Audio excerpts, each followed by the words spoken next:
Solucionado el pequeño impasse, aboquémonos a revisar el presente tópico. Como les mencioné, es una entidad que requiere o imbuye a múltiples especialidades. ¿En qué consiste la endocarditis infecciosa? En general, ustedes saben que los flujos a nivel del corazón son flujos laminares. El flujo fisiológico tiene que ser laminar. Cuando ese flujo laminar se pierde y el flujo se hace turbulento, aparecen los ojos. ¿Y por qué un flujo laminar se puede hacer turbulento? Básicamente porque haya una estenosis valvular, porque haya una insuficiencia valvular, porque haya una malformación congénita, una comunicación interventricular, una comunicación interauricular, un ductus arterioso, una tetralogía de palabra, etc. Entonces, cuando el flujo se hace turbulento porque hay una alteración estructural en ese corazón, este flujo turbulento traumatiza, erosiona el endotelio, el endocardio. Es como un teflón que reviste tanto las válvulas como las cámaras cardíacas. Entonces, el endocardio es traumatizado por estos flujos turbulentos. Se generan microtraumas. Y en esos microtraumas se adosan plaquetas, se adosa fibrina, se generan pequeños microtrombos, inicialmente asépticos, pero cuando nuestro paciente que presenta flujos turbulentos en sus cámaras cardíacas hace alguna septicemia, una bacteriemia, estos microtrombos iniciales que son asépticos se colonizan, se contaminan y se forma una vegetación. Y es ahí donde se da el inicio de la etiopatogenia de la endocarditis infecciosa. Oiga, entonces, por lo que usted comenta, para que acontezca endocarditis infecciosa, siempre tiene que haber cardiopatía estructural, sea valvular o sea congénita o de otra índole, que condicione la aparición de flujo turbulento. Casi siempre lo hay. Puede acontecer endocarditis infecciosa en un corazón estructuralmente normal. Sí puede pasar, pero eso es lo menos probable. ¿Qué condición se requiere para que acontezca endocarditis infecciosa en un corazón estructuralmente sano?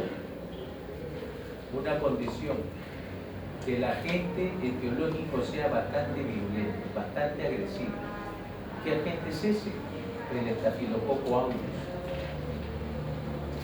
Entonces, recapitulando, ¿qué es la endocarditis infecciosa? Es una entidad de etiología generalmente bacteriana. Antes se llamaba endocarditis bacteriana. Pero de un tiempo a esta parte se percataron que no solamente las bacterias generan esta entidad, porque hay endocarditis por hongos, es una endocarditis fúngica, endocarditis por virus. Entonces, por lo tanto, se abandonó el uso del término endocarditis bacteriana y en la actualidad se utiliza más el término endocarditis infecciosa. Esta infección se ubica ¿dónde? En el endocardio. Pero el endocardio no tiene que estar pues sano, porque el endocardio sano es como un teflón que impide que se adosen bacterias, que impide el endocardio cuando está sano o íntegro, impide que se adosen plaquetas, que se deposite fibrina. Pero cuando hay flujos turbulentos, este endocardio pierde su integridad. ¿Qué más? ¿Qué zona del endocardio se traumatiza más? Las superficies valvulares, sobre todo cuando hay insuficiencia o estenosis valvulares. Es más frecuente en varones, afecta más las válvulas y su incidencia aumenta con la edad, porque hay algunas valvulopatías que acompañan a la edad avanzada, como la estenosis aórtica, por ejemplo. ¿Qué más deben de saber? Que hay una clasificación de la endocarditis infecciosa. ¿Cómo se clasifica? En aguda, cuando tiene una data de evolución de menos de 2 semanas. Subaguda, cuando tiene una evolución de menos de 5 semanas. Y crónica, cuando dura más de 3 meses de evolución. Obviamente, en las formas agudas el agente infeccioso suele ser el estafilococo. En las formas subagudas o crónicas el agente infeccioso suele ser un agente menos agresivo, como el Streptococcus viridis. ¿Qué más? Otra forma de clasificación, cuando la endocarditiis afecta a una prótesis valvular. Si la prótesis afectada tiene una data de evolución de menos de 12 meses después de haberse colocado la prótesis, o sea, si el paciente se operó, se le colocó una prótesis, y antes de que pase 12 meses de colocar la prótesis ya se infectó y se generó una endocarditis protésica, a eso se llama endocarditis protésica temprana, porque la válvula se ha infectado antes de los 12 meses de haber sido colocada. Y ese tipo de forma de endocarditis protésica temprana está en relación a que durante el acto quirúrgico el cirujano cardiovascular no tuvo la asepsia y antisepsia del caso y ha colocado una prótesis contaminada, que se contaminó porque no se lavó bien la piel, no se lavaron bien las manos todo el grupo quirúrgico, cirujano y ayudante. El agente contaminante suele ser un estafilococo. O sea, en la endocarditis de válvula protésica temprana el agente es un estafilococo. En cambio, en la endocarditis de válvula protésica tardía acontece más allá de los 12 meses del primer año de haber sido colocada la prótesis. Y acá el agente no suele ser el estafilococo, porque ya la contaminación valvular o protésica no tiene nada que ver con el acto quirúrgico. Ya es una nueva bacteria. Ahí no ha habido problemas en el acto quirúrgico. Y el agente suele ser un estreptococo. ¿Qué más? La endocarditis que afecta a los usuarios de drogas endovenosas. Suele ser una endocarditis de válvula tricuspidia. Y el agente suele ser también un estafilococo, porque es farmacodependiente, que usan opiáceos, usan jeringas, agujas sin esterilizar adecuadamente, vena basílica, cefálica, aurícula derecha, contaminación de la válvula tricuspidia, endocarditis por estafilococo. El estafilococo puede ser un estafilococo aureus o un estafilococo epidermidis. Acá está lo que ya les comenté. Cuando la endocarditis afecta a la válvula tricuspidia suele ser en usuarios de drogas endovenosas.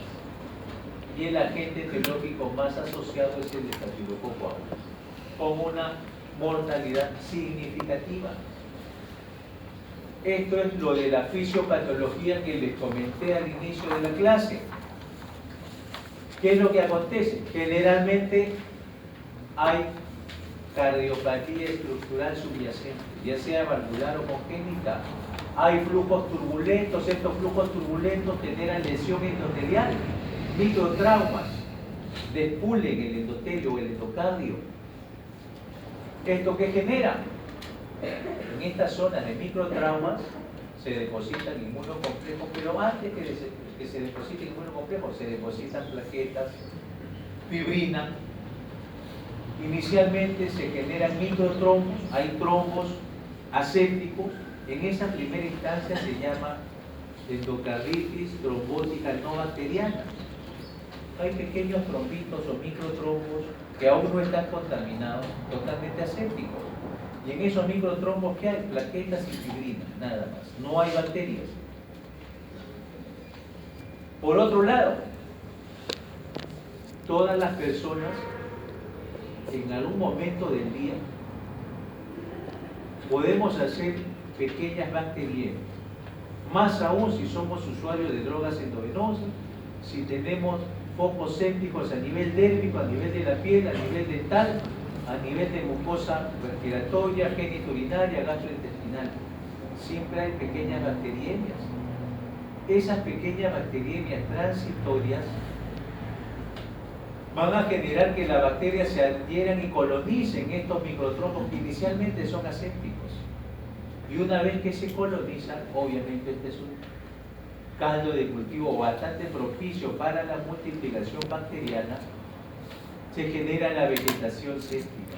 La vegetación que es una característica de la endocarditis infecciosa. Y en esta vegetación ya hay una rica actividad inflamatoria. Una rica actividad inflamatoria. Obviamente acá las bacterias se multiplican rápidamente, aparecen bacteriemias persistentes, aparece una respuesta inmunológica bastante exacerbada, presencia de inmunocomplejos circulantes, va a haber embolias o metástasis sépticas, dado que la vegetación ubicada en los velos valvulares, sean estos mitrales, aórticos y ductiles, son focos infecciosos que están ubicados estratégicamente en el organismo. Al estar en el corazón, de ahí pueden, dependiendo de la válvula que afecte, pueden embolizar metástasis sépticas a cualquier parte de la economía. Al hígado, a los riñones, si están en el lado izquierdo, sea en válvula aórtica y mitral, acaban embolias sépticas en el encéfalo, en los riñones, en el hígado, en el vaso, el tejido celular subcutáneo. ¿Qué más? No solo si está en el lado derecho, obviamente dan embolias sépticas pulmonares, pueden aparecer aneurismas micóticos a nivel de la vasculatura cerebral. Estas configuran todas las manifestaciones extracardíacas. Pero también la rica actividad inflamatoria que acontece en la vegetación y la gran multiplicación bacteriana genera destrucción de la válvula, ruptura de las cuerdas, perforación de los velos, deflecación de los velos, abscesos. Eso genera destrucción valvular y aparición de insuficiencia valvular.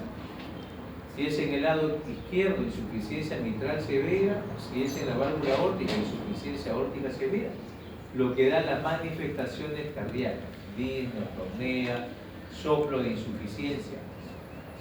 ¿Qué más? Acá está el resumen, lo que ya les mencioné: flujo turbulento, injuria endotelial, adhesión y agregación plaquetaria, endocarditis trombótica no bacteriana inicialmente, fibrina, bacteriemia, se coloniza estos trombos asépticos iniciales y aparece la vegetación que ya les mencioné, cuya norma es la multiplicación bacteriana y la rica actividad inflamatoria. Y si media una intervención oportuna a través del equipo multidisciplinario, con el manejo de la insuficiencia cardíaca por parte del cardiólogo y el manejo de la infección por parte del internista y el infectólogo, con un adecuado esquema de antibióticos, siguiendo el antibiograma, que es lo ideal, si se interviene, obviamente la historia natural es la curación y cicatrización. Pero si usted no interviene oportunamente, la mortalidad es del 100%. Si usted lo deja a la evolución natural, una endocarditis infecciosa, la mortalidad es 100%. Nadie sobrevive a una endocarditis infecciosa que no es tratada. ¿Qué más? Como ya les mencioné, el carácter es multisistémico, por todos los mecanismos antes descritos, como son la embolización, puede haber bacteriemias, metástasis sépticas, y hay manifestaciones inmunológicas, dado que la respuesta inflamatoria es bastante intensa. Hay manifestaciones inmunológicas mediadas por anticuerpos. ¿Dónde se ubican las vegetaciones generalmente? Cuando la endocarditis afecta a la válvula aórtica, la vegetación suele asentarse, acá está en este esquema los velos aórticos, la vegetación suele asentarse en la cara ventricular de los velos aórticos. Y si la endocarditis afecta a la válvula mitral, vean ustedes, cuando afecta a la válvula mitral, esta es la aurícula izquierda, esta es la válvula mitral, la vegetación se asienta en la cara atrial, en la cara auricular de los velos mitrales. O sea, se ubica la vegetación donde está el sentido del flujo. El flujo viene en este sentido, se ubica acá. En la válvula aórtica el flujo va en este sentido. Por lo tanto, la fricción del flujo es en esta cara de los velos. O sea, donde está la fricción del flujo, ahí se ubica la vegetación. Donde está el estrés generado por el efecto turbulento. Los signos clásicos, fiebre y soplo, son los signos que más se suelen encontrar en los pacientes. Más del 86% de pacientes presentan fiebre y soplo. Otro hallazgo, esplenomegalia. Otro hallazgo, lesiones cutáneas mucosas, hemomultivos positivos y aislamiento del agente etiológico. A nivel cardíaco, el soplo, 85% de casos está presente. Signos de insuficiencia cardíaca, dependiendo de la válvula que sea afectada. Si es tricuspidia, da signos de falla del ventrículo derecho, distensión yugular, edema, hepatoesplenomegalia. Pero si están afectadas las válvulas de cámaras izquierdas, la manifestación es disnea, ortopnea, disnea paroxística nocturna. ¿Qué más?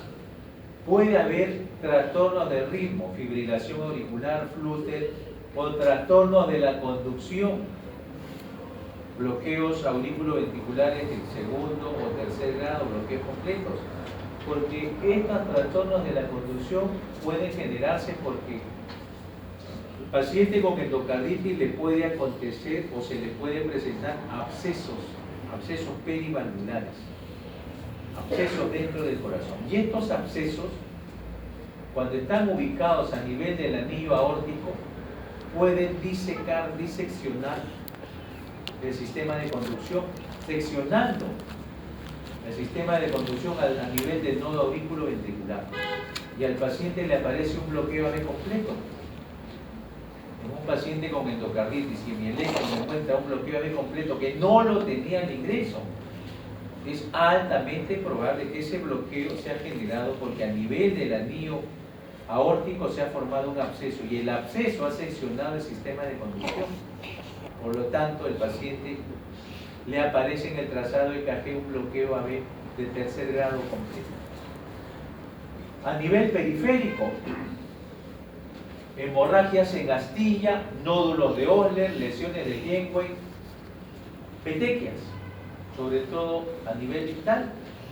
Y las petequias suelen generarse por microembolias sépticas o en su defecto por fenómenos de vasculitis.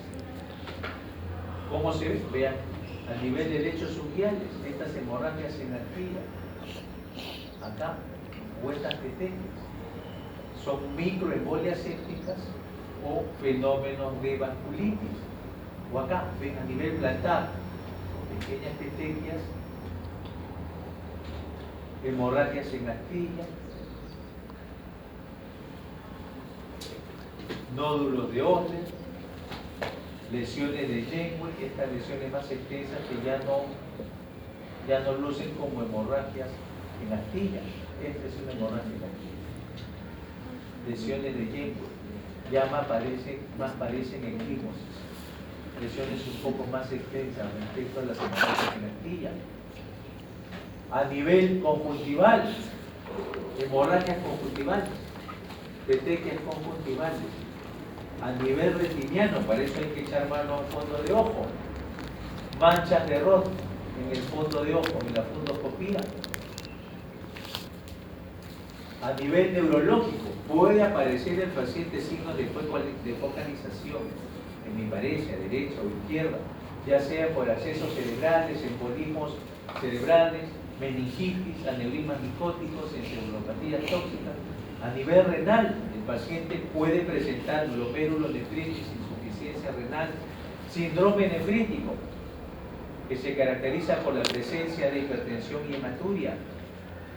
Y no solamente eso, en la génesis del síndrome nefrítico puede devenir de embolias sépticas renales.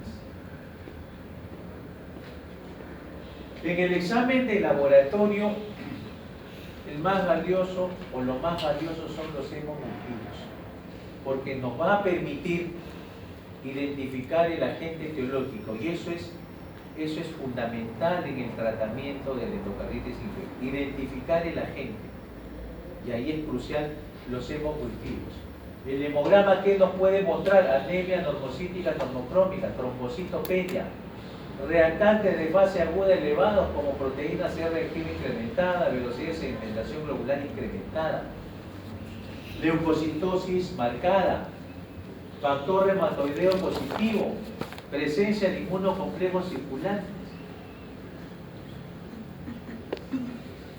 Pero los hemocultivos no siempre salen positivos cuando uno los toma, porque en realidades de salud como la nuestra, ¿qué acontece?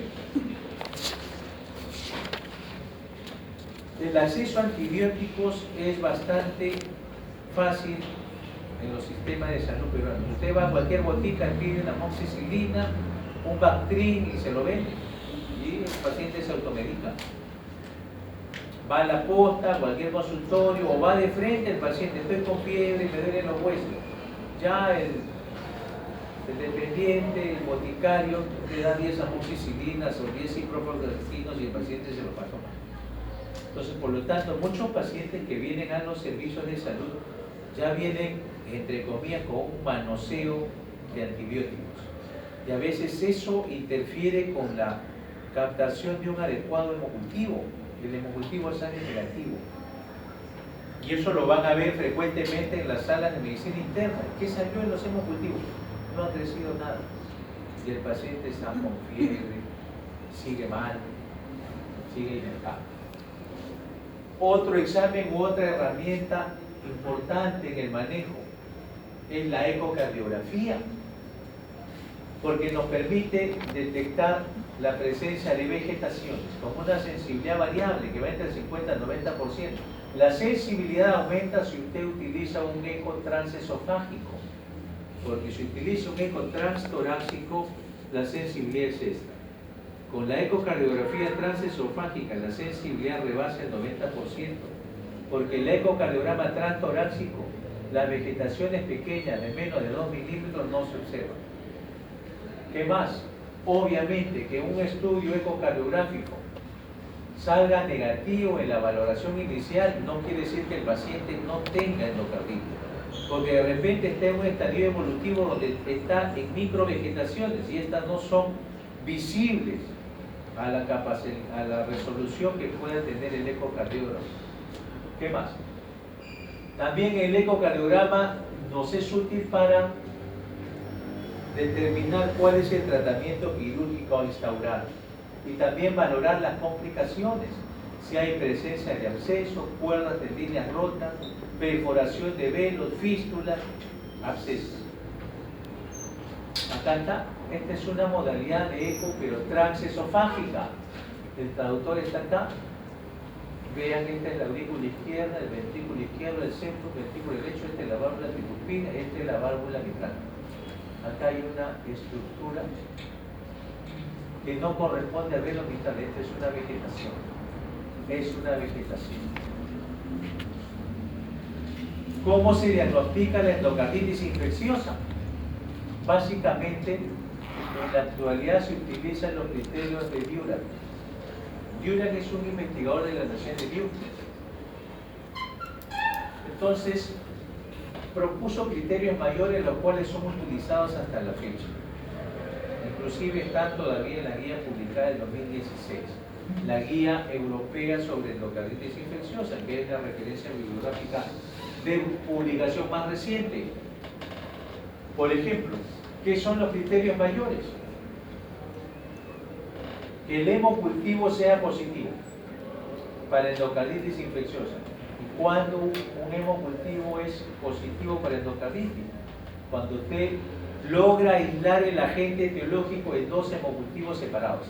Y sobre todo que el agente etiológico sea un agente fuertemente asociado a endocarditis infecciosa, como el Streptococcus viridans, el Streptococcus bovis, el estafilococo, el enterococo, los enterococos, las bacterias del grupo Casei, Haemophilus, Acinetobacter, Shigella, Chlamydias, ¿Qué más? Entonces, uno de los criterios mayores es que usted en el hemocultivo logre identificar por lo menos en 2 hemocultivos separados estas bacterias que son muy características y están fuertemente asociadas a la génesis de endocarditis infecciosa. En cambio, a veces usted no logra reunir esto. Si no logra reunir esto, oiga, pero que yo tome 2 hemocultivos separados en días diferentes, eso a veces no lo he podido hacer. Por lo menos que estén separados con más de 2 horas, 12 horas de separación. O en su defecto, 3 hemocultivos o la mayoría de 4, o sea que es 3, con más de 1 hora de separación. O sea, en el mismo día usted tome 3 o 4 hemocultivos y 3 sean positivos, para no esperar. Estas estrategias que utilizan más cuando, oye, mira cómo está el paciente, está tóxico, está febril, taquicárdico, disneico, pálido, amarillento, que voy a estar tomándole el bollón cultivo, mañana otro. ¿Y qué pasa con la infección que está pues adherente a su evolución natural? Si voy a esperar hasta después de las elecciones, el paciente de repente se va a complicar, se va a poner peor. Mejor yo quiero tomar los hemocultivos hoy y para eso utilizo esta estrategia de hacer hemocultivos seriados separados por 1 hora, por 2 horas, de tal manera que en un día ya le tomé las muestras y en ese día, terminada de tomar la última muestra, empiezo un esquema de antibióticos empírico para coberturarlo con antibióticos. Pero lo ideal es aislar el agente etiológico y según el antibiograma, instaurar el esquema más apropiado. Otro criterio mayor, aparte de los hemocultivos positivos, los signos de afectación endocárdica. ¿Y cuáles son? Que usted documente con el eco la presencia de vegetaciones, abscesos o dehiscencias protésicas. O sea, un eco positivo para endocarditis infecciosa. ¿Y cuáles son los criterios de positividad en el eco? Que usted vea vegetaciones, que ubique abscesos, y que determine la presencia de dehiscencias protésicas. La prótesis de titanio biológica que colocó el cirujano está dehiscente. Los puntos de anclaje se han soltado por la infección. O en su defecto haya insuficiencias valvulares de reciente aparición. ¿Qué más? O sea, los criterios mayores son los hemocultivos y la ecocardiografía positiva para endocarditis. ¿Cuál es la ecocardiografía positiva? Vegetaciones, abscesos o prótesis dehiscentes. Pero hay criterios menores. ¿Y cuáles son? La alteración estructural del corazón, presencia de cardiopatía subyacente. Eso es un criterio menor. Si tenga historial de tener un CIB de niño, había cardiopatía estructural, o un ducto, o una estenosis aórtica, es un criterio menor. La fiebre es otro criterio menor. Los fenómenos vasculares como las embolias, infartos pulmonares, aneurismas micóticos, lesiones de Jekyll, hemorragias en astilla, son criterios menores. Los fenómenos inmunológicos como la glomerulonefritis, nódulos de Osler, manchas de Roth, factor reumatoideo también son criterios menores. Y obviamente las pruebas microbiológicas que no lleguen a cumplir a ser un criterio mayor. Por ejemplo, que usted de todo el screening de hemocultivos le tome 4 o 6 y de eso solo encuentre un hemocultivo positivo, 1. Eso no es un criterio, mayor. Para ser mayor tiene que haber 2 hemocultivos y si los toma seriados, separados por 1 hora, tiene que ser, si es separado por 1 hora, 3 de 4. ¿Cuáles son los agentes etiológicos más frecuentes? Los estreptococos generan la forma de endocarditis subaguda y también la forma de endocarditis protésica tardía, aquella que acontece más allá del primer año de colocar la prótesis. Los estafilococos generan la forma de endocarditis infecciosa aguda, menos de 2 semanas de evolución, y las formas valvulares protésicas tempranas, antes de los 12 meses de haberse colocado la prótesis, estafilococo. Los usuarios de drogas endovenosas, estafilococo. Y los gram negativos, como el enterococo, suele dar formas de endocarditis aguda o también en usuarios de drogas endovenosas. ¿Qué más? El tratamiento, lo ideal es que sea guiado por el antibiograma. Eso es lo ideal. Pero como ya les comenté, aislar el agente y hacer el antibiograma no siempre es fácil. Por lo tanto, usted puede tomar las muestras de cultivo y empezar con esquema empírico. ¿En qué se sustentan los esquemas empíricos? Básicamente en antibióticos de muy amplio espectro. Ejemplo, banco con gentamicina. Es una asociación bastante nefrotóxica, pero se utilizan cuando uno no ha aislado el agente. Pero si usted, a través de su antibiograma, ha logrado determinar que el estreptococo es sensible a la penicilina, puede utilizar esta asociación penicilina más gentamicina o en su defecto ceftriaxona. Si el paciente es alérgico a la penicilina, utilice vancomicina. Si el agente es estafilococo aureus y este estafilococo es meticilino sensible, utilice nafcilina más gentamicina. Y si es meticilino resistente, utilice vancomicina. Y si la endocarditis afecta a una prótesis valvular y el agente es meticilino sensible, utilice nafcilina, gentamicina y rifampicina. Y si es meticilino resistente, utilice banco, genta y rifampicina. Vean que la endocarditis de válvula protésica requiere una mayor cobertura antibiótica. 3 antibióticos. Pero cuando son válvulas nativas, las asociaciones suelen ser de 2 antibióticos. Y ustedes me dirán, oye, pero ¿por qué la prótesis va a rifampicina? Eso no es para tratamiento de la... Está en el esquema de tratamiento de TBC, no está en el esquema de tratamiento de brucelosis. ¿Y qué se está tratando válvulas protésicas? Porque es un antibiótico que ha demostrado que llega en buenas concentraciones cuando hay detritus, calcio, material inerte, dispositivos protésicos. Es el antibiótico que llega mejor. Por lo tanto, cuando hay prótesis, siempre tiene que ir rifampicina. Siempre tiene que ir rifampicina. Complicaciones de la endocarditis infecciosa. Lo más temido y lo más frecuente, la insuficiencia cardíaca. Eso es lo más temido. Otra complicación, los cardioembolismos. Paciente con fiebre de algunos días o semanas de evolución, que viene a la emergencia por déficit motor, o sea, porque ha hecho un ACV. Hoy es joven y está con fiebre, ha hecho un ACV. Eso debe ser endocarditis, que lo que se ha embolizado es una vegetación que ha acabado en la vasculatura cerebral. Otra complicación, los abscesos perivalvulares, sobre todo a nivel de la válvula aórtica, embolizaciones no sépticas, metástasis sépticas. Acá, la endocarditis infecciosa muchas veces requiere un tratamiento quirúrgico, porque al haber focos infecciosos y a veces abscesos, estos tienen que ser pues tratados quirúrgicamente para hacer la limpieza quirúrgica respectiva. No siempre va a ser antibióticos y con esto se va a curar toda la entidad. A veces hay complicaciones que requieren un tratamiento quirúrgico. ¿Cuándo se requiere o se utiliza un tratamiento quirúrgico? Cuando el paciente hace insuficiencia cardíaca de clases funcionales altas, 3 o 4, en los cuales el tratamiento médico no funciona, no responde.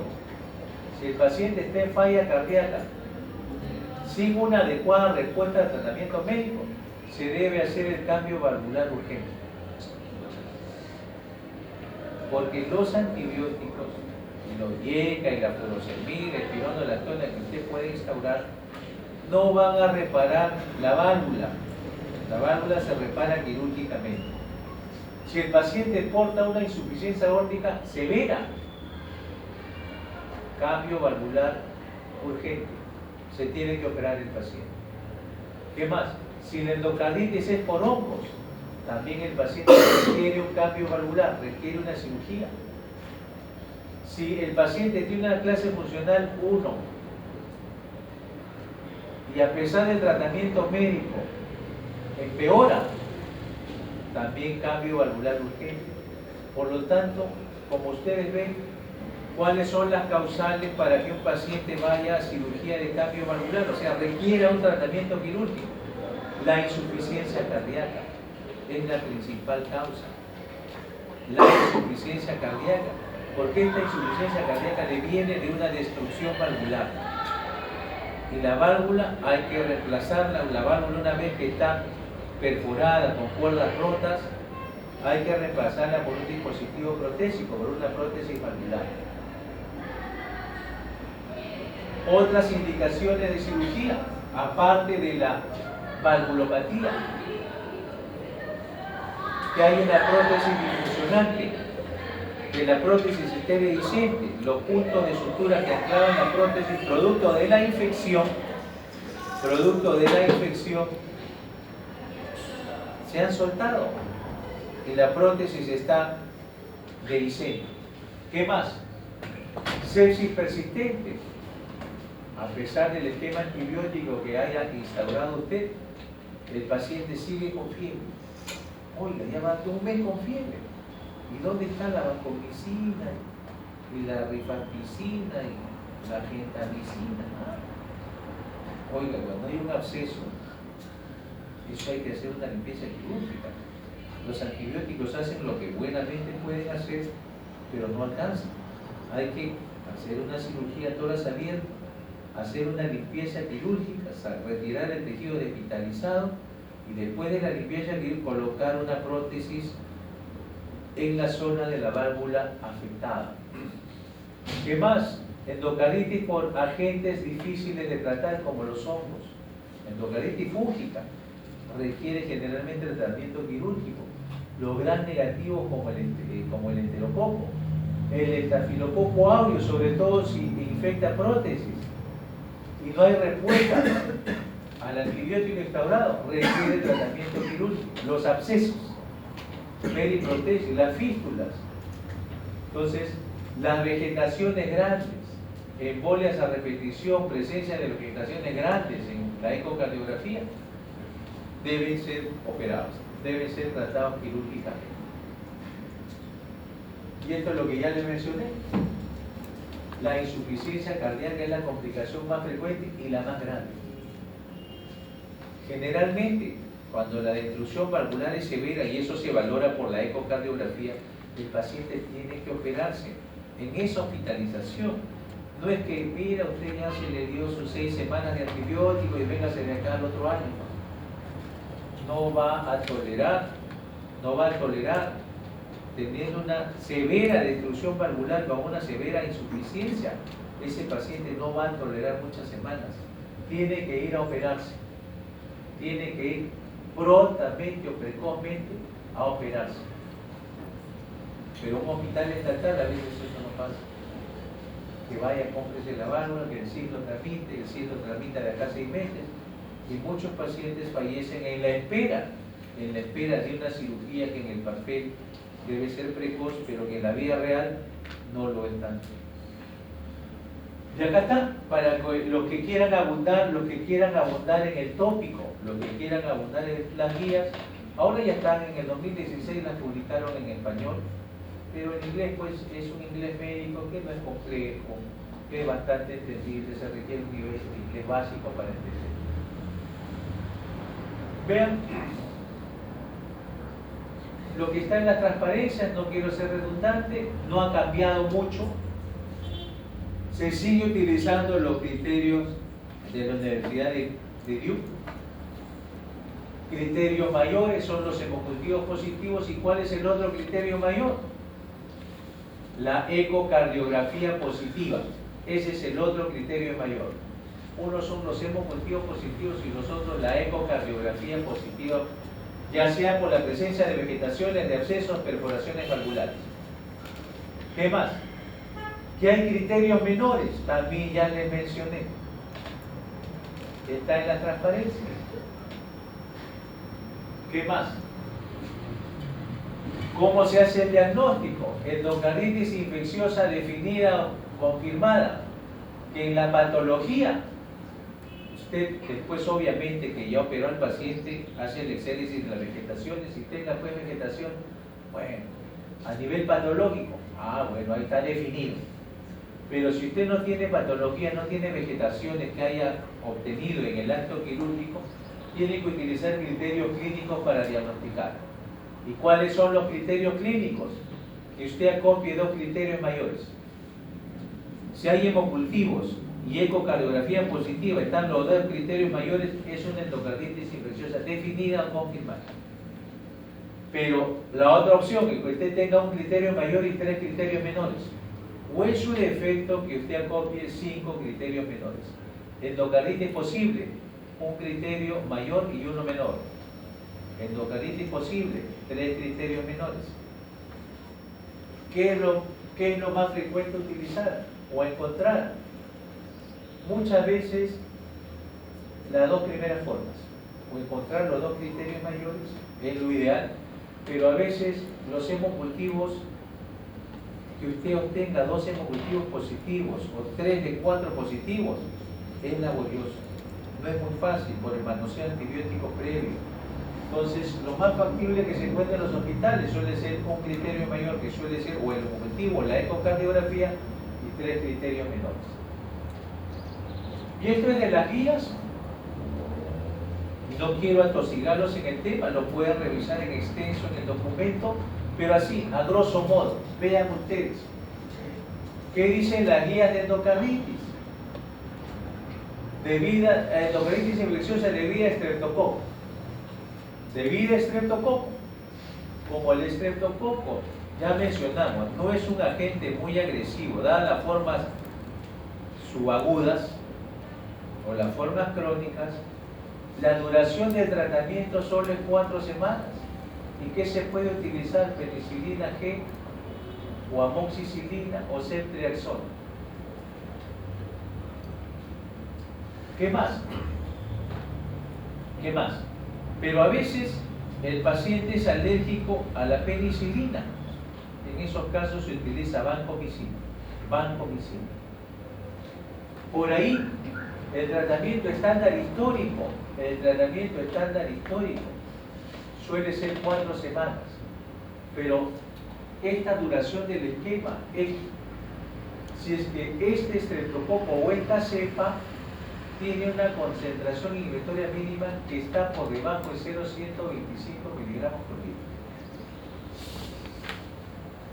Pero si la concentración no está por debajo de 125, está por encima de 250 a 2 miligramos, vean, se utilizan también esquemas de 4 semanas, pero dado que la concentración inhibitoria mínima es mayor, se suele acompañar a gentamicina por 2 semanas. Entonces, a veces esa disquisición en la concentración inhibitoria no se hace en los hemocultivos porque se le hace un informe así macro nomás. Entonces, en la vida real, ¿qué se suele utilizar cuando hay un estreptococo? Pecan por exceso y le dan la asociación ceftriaxona con gentamicina. 4 semanas de ceftriaxona más 2 semanas de gentamicina. Y si es alérgico, banco con genta, 4 de banco, 4 semanas y 2 semanas de gentamicina. Entonces pecan por exceso. A veces no se usa ceftriaxona, se puede usar amoxicilina o penicilina, pero por la facilidad de la posología de la administración, lo que se utiliza más es ceftriaxona con gentamicina. Pero si el agente es un estafilococo, vean ustedes, y la válvula afectada es una válvula nativa, el estafilococo es sensible a meticilina, se usa flucloxacilina o cloxacilina u oxacilina, pero dado que el agente es más virulento, más agresivo, ya no es 4 semanas, es 4 a 6 semanas. Tratamientos alternativos para el estafilococo, porque este es el tratamiento histórico. clotrimazol con clindamicina, clotrimazol con clindamicina. Pero si el paciente es alérgico a la penicilina, o el estafilococo es resistente o es meticilino resistente, se prefiere usar vancomicina. 4 a 6 semanas. Al tratamiento, opción alternativa a la banco, daptomicina, 4 a 6 semanas. No tiene el caso que se aprendan de memoria la dosis por kilo. Tratamiento alternativo a la daptomicina, clotrimazol con clindamicina. Si el estafilococo afecta a una prótesis valvular y este es sensible a la meticilina, la asociación es cloxaboxa con rifampicina con gentamicina. Cloxaboxacilina mayor o igual a 6 semanas, rifampicina mayor o igual a 6 semanas y gentamicina 2 semanas. Y si es alérgico o el estafilococo es resistente a la meticilina, banco más mayor o igual a 6 semanas, rifampicina mayor o igual a 6 semanas y gentamicina 2 semanas. Vean que cuando es dispositivo protésico, cuando son prótesis valvulares, el tratamiento no es 4 semanas. Tiene que ir más allá de las 6 semanas, dura más. Y siempre va la presencia de rifampicina con gentamicina, dependiendo si es resistente o sensible o alérgico, se puede virar de cloxaboxacilina a la vancomicina. Y para los enterococos también los esquemas de tratamiento van de 4 a 6 semanas para moxi y para la genta de 2 a 6 semanas. O en su defecto ampicilina con ceftriaxona por 6 semanas o banco con genta por 6 semanas. Pero a veces los hemocultivos salen reiteradamente negativos. ¿Y por qué salen reiteradamente negativos? Porque los agentes son difíciles de cultivar y uno pone, en este caso el laboratorio, dadas sus limitaciones logísticas, pone pues agares de cultivo para los agentes más frecuentes y prevalentes.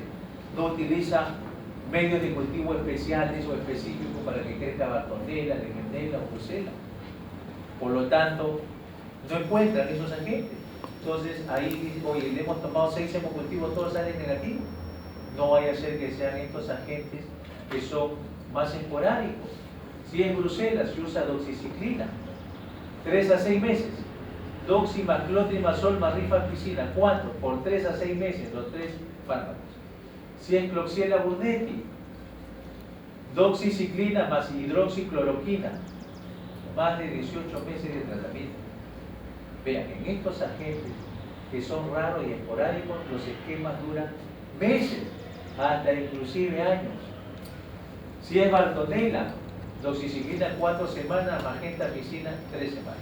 Si es Legionella, levofloxacino 6 semanas, claritromicina 2 semanas. Y luego se puede pasar a 4 semanas más con rifampicina. El micoplasma, levofloxacina por más de 6 meses. Trophedema Whipple, causante de la enfermedad de Whipple.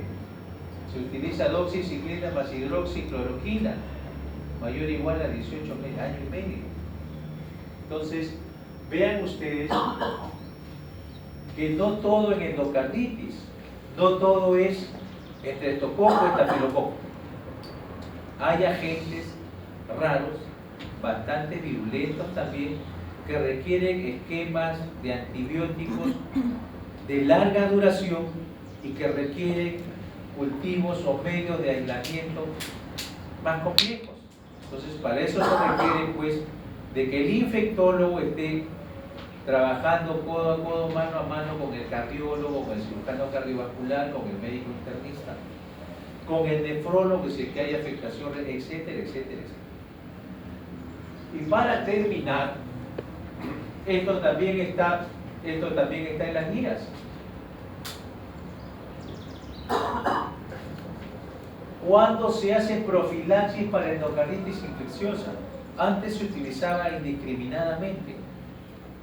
Se hacía profilaxis para cualquiera que tuviese un soplo.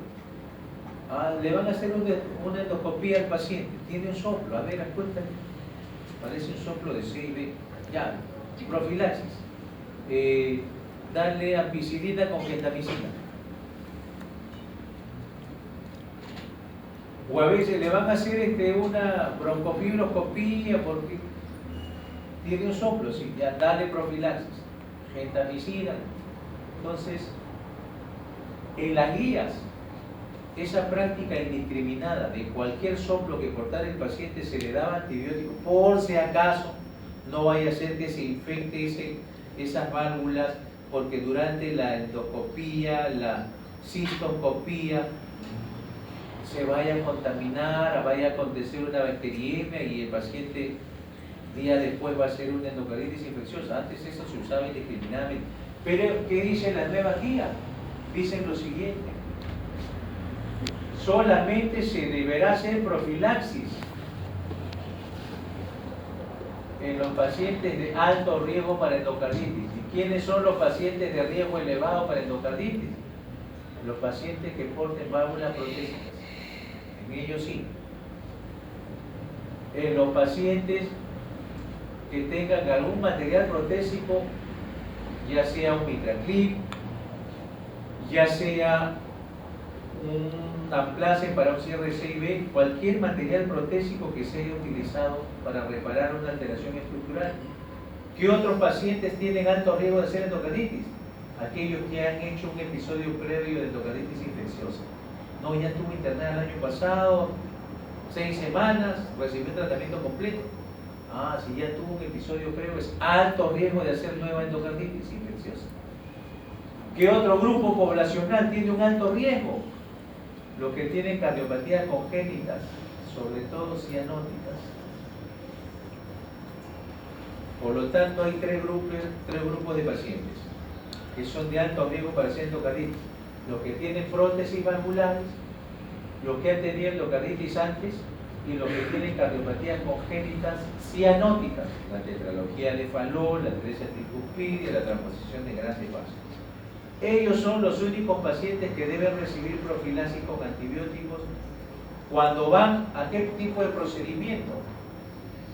Que cuando va a una cistoscopía, cuando va a un parto vaginal, cuando va a una cesárea, cuando va a una intubación, no. Solamente cuando va a hacerse procedimientos o tratamientos dentales. Lo que está en amarillo es lo que está autorizado, lo que está en rojo está prohibido. No se recomienda la profilaxis antibiótica en forma de valvulopatía y otras cardiopatías congénitas. O sea, para un CIB y un CIA, que son cardiopatías acianóticas, ¿se debe dar profilaxis? No. Para un ductus tampoco. Para una estenosis mitral tampoco. Una insuficiencia mitral tampoco. Solamente se da cuando hay una prótesis colocada o cuando hay una cardiopatía congénita cianótica o el paciente tiene un historial de hacer endocarditis o haber hecho endocarditis los meses anteriores. ¿Y cuándo? Solamente cuando vaya. Se debe considerar la profilaxis antibiótica ante procedimientos dentales que requieran manipulación de la región gingival o periapical del diente o perforación de la mucosa oral. Si se va a poner un implante dental, si va a hacerse una endodoncia, etc. Solamente si es que hay este tipo de procedimiento. ¿Qué más dice? La profilaxis no está recomendada cuando se vaya a colocar inyecciones de anestesia local,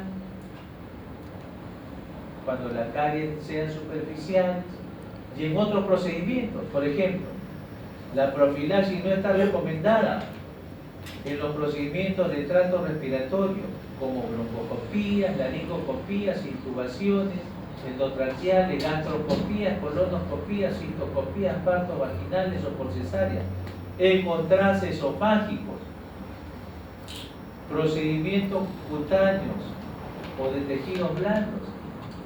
Rojo, no se debe dar profilaxis. O sea, básicamente, ¿cuándo? Esa es pregunta del examen, siempre se pone. ¿Cuándo se da la profilaxis para endocarditis infecciosa?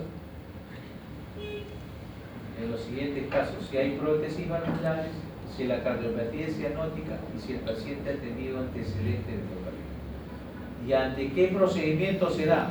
Solo en procedimientos dentales, en los cuales se vaya a injuriar la mucosa, ya sea oral o gingival. ya sea por implantes dentales, por endodoncias. Y en estos otros procedimientos que antes se daba indiscriminadamente, le van a poner una sonda Foley, ya, dale antibiótico, no se vaya a infectar. Va a ir un parto, se le va a hacer una broncofibroscopía, una colonoscopía, dale antibiótico, no se da. Como ven, el tópico es interesante. Hay publicaciones, guías recientes en las cuales uno puede abundar al respecto, pero que no es un tópico exclusivo del cardiólogo. El cardiólogo le compete el diagnóstico a través del soporte ecocardiográfico, le compete el manejo de la insuficiencia cardíaca congestiva y obviamente tipificar las complicaciones, las rupturas valvulares, las perforaciones, los abscesos y presentar el caso al cirujano si es que los hallazgos ameriten un tratamiento quirúrgico. Está haciendo insuficiencia cardíaca y la disfunción valvular es severa. Por lo tanto, señor cirujano, este es el caso, se le presenta, se le muestran las imágenes y tiene que entrar usted a operar, hacer el cambio valvular respectivo, las limpiezas quirúrgicas respectivas. Y obviamente también se llama pues a los infectólogos, a los nefrólogos, a veces hacen ACV, al neurólogo, porque hacen embolizaciones de vegetaciones con accidentes cerebrovasculares con secuelas neurológicas bastante marcadas y severas. Entonces, siempre corresponde un manejo multidisciplinario. ¿Alguna pregunta o comentario al respecto? Nada, ¿le pasó? Entonces, les dejo acá en la laptop